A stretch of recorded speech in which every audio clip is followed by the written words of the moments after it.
2 दिवसापूर्वी केंद्रीय गृहमंत्री अमित शाह हे महाराष्ट्रातील अहिल्यानगर येथे येऊन गेले. सहकारमर्शी विठ्ठलराव विखे पाटलांच्या पुतळ्याचा अनावरणाचा कार्यक्रम होता.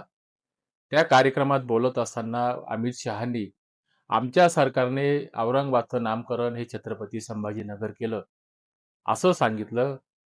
छत्रपती संभाजीनगर हे नामकरण महाराष्ट्राच्या दृष्टीने अतिशय अभिमानास्पद आहेत, कौतुकास्पद आहेत. परंतु अमित शहांनी जेव्हा औरंगाबादचं नामकरण हे छत्रपती संभाजीनगर केलं असं सांगितलं, पण त्याच वेळेस ते सोयीस्करपणाने विसरले की काही वर्षांपूर्वी मुंबईतील अरबी समुद्रामध्ये छत्रपती शिवाजी महाराजांच्या स्मारकाचं भूमिपूजन हे प्रधानमंत्री नरेंद्र मोदी आणि अमित शहांनी केलेलं होतं. त्या स्मारकाचं पुढं काय झालं याचं देखील महाराष्ट्रातील जनतेला हे अमित शहांनी सांगायला पाहिजे होतं.